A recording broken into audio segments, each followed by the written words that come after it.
everyone. Welcome back. This is Guinea Pig, Gutsy Presenter episode. Yep, that's right.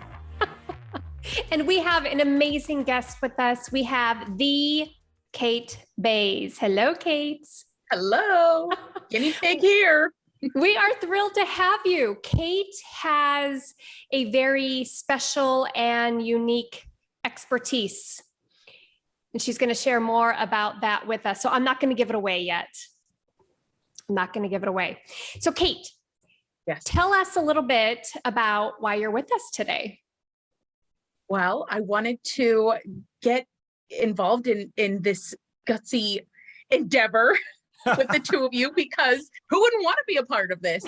I am so excited about what you two are doing. And when I learned more about it and checked out the site and the podcast, I had to, and you were willing to have me on here.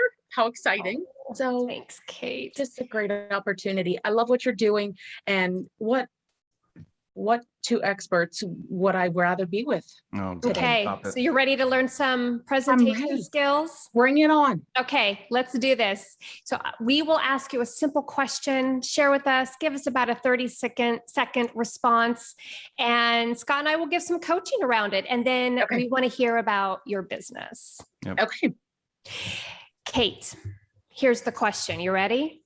I am. Tell us about the best vacation you've ever been on.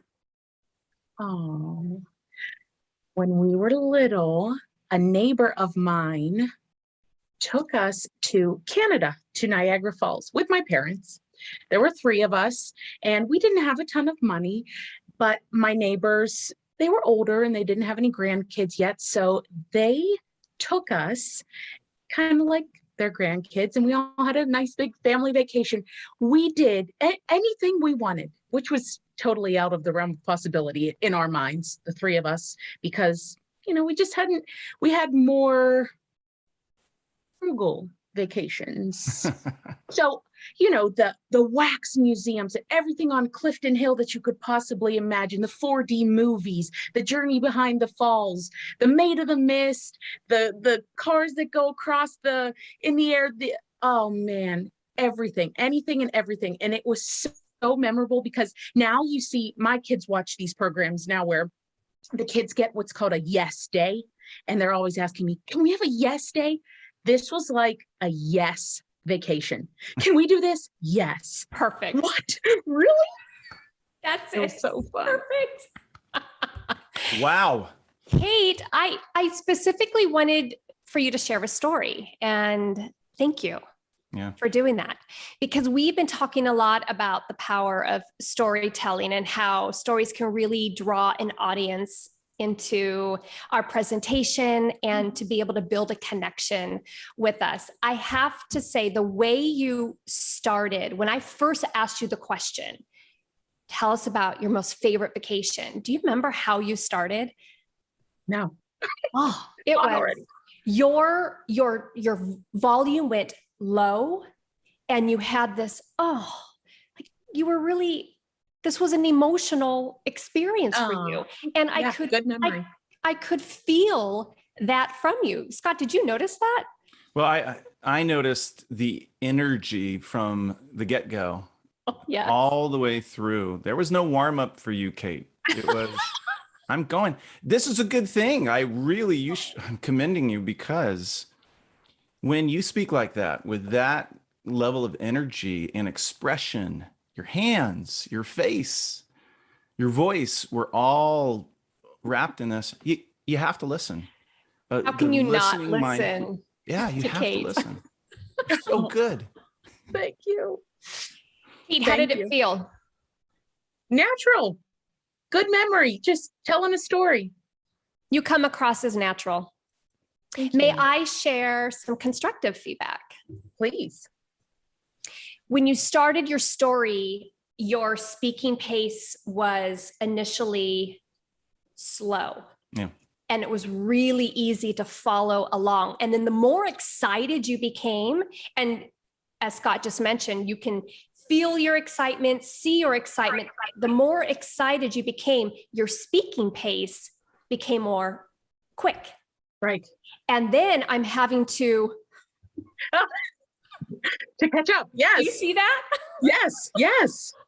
Yeah. Our audiences mirror us. And because you have this big bubbly energy, this is what I'm doing while I'm listening to you, is I'm trying to keep up with you at the same time. Okay. Another thing that happened that is always really interesting is going into a lot of detail. Uh-huh. Maybe some detail that's not needed. Necessary, right. It's not necessary. So think of it this way. Your audience, they can only take in so much information. So the more added details, if it's not intentional, the more added details we give, our audience they can start crashing. Drifting, crashing. Sure. Yes. Now, this was off the cuff. However, I want you to practice. What are those key points? I heard the museum. I heard the cars. What are the key points that you want to make? Because then it's easier for the audience to stay on track with you. Okay. Well, let me add to that. I think they can be connected, actually, these two bits of feedback. One is, as you're going faster, you might equate that to being a little out of control, right? You're sort of zooming down the slope and that sort of stuff. I think sometimes it's harder to rein yourself in. Yeah. But if you're speaking in sentences and pausing and letting us sort of process a detail here and there and enjoying us processing the description you just gave, I think it gets a little bit easier to stay in command of, am I giving too much detail and things like that? But yes, I commend you. I would agree. Stories, Jen, wouldn't you agree? Stories are a little more the kind of content that, if you really want to be great, you don't treat it as a script, but you do want to really know the structure. It helps me to rehearse a story quite a few times, and then I'm able to weed some of those details out. You're intentional. You're very intentional with each sentence that you are giving to the audience, because it's going to provide the value to the audience. Yes. Yeah. You'll hear some people be like, oh, well, TMI, and then keep moving on. But being more deliberate in that, actual thought and saying exactly what I mean, taking that pause, like you're saying, watch your faces and get that feedback from you. Are they like, the social cues, or are they really tuned in? And have they like set forward? Is there more? Tell me more. Well, definitely. Here's something that'll blow your mind, because you're really good. I can give you this crazy thought. When you're telling me about this trip to Niagara Falls, right? I've never been there. Oh. So I don't see what you see. Even if I've been there, I can't see your story.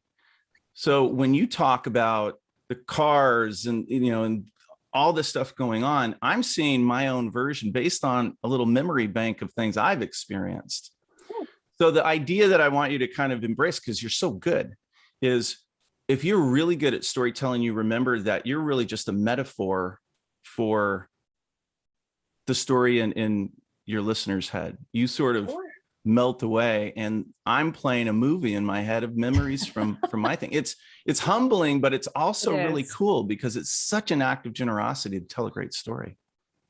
So Kate, going off of that, it's trying to paint that picture for your audience. Right. That it's painting that visual for your audience so that they can place themselves into that experience with you. Yeah. Right.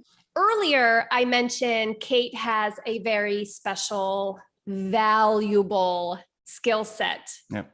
Kate and I have worked together because she's helped me with my workshops. Kate, tell us what you do.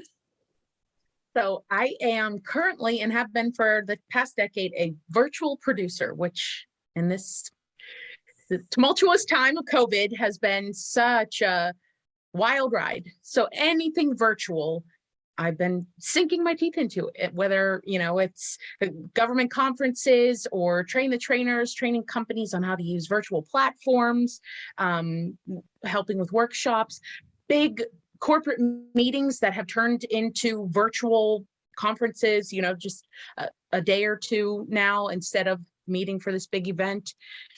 So I'm the one pulling the strings. I'm the one behind the curtain. You are. Kate, you remove the headaches that facilitators and presenters have because it's difficult to manage a big audience in virtual and give a presentation at the same time. So you make it easy for the presenter. Scott, we talked about this a little bit, right? When we hopped on the line. Yep. It's okay. No one's going to die on the table, so to speak. Right.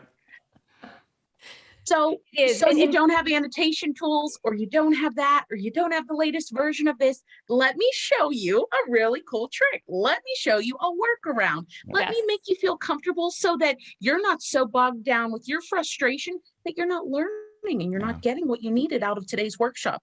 I want you to have fun. We're connected from all around the world. This is awesome. You are a major problem solver. Yeah. That's what I really remember when we worked together. Kate, what is your website? So I'm still working at this. This is all very, very new. Virtual Agility on LinkedIn, and still piecing this all together. So brand new. Okay. So let's connect with Kate over LinkedIn. Yep. Scott, do you have anything else you want to add? No, I just want to say what a great combination you bring to the table. You're putting people at ease, and your problem solving skills. Man, that is a 1-2 punch. So, and thank you for letting us use you as a guinea pig. Oh, my pleasure. Thank you for letting me be your guinea pig.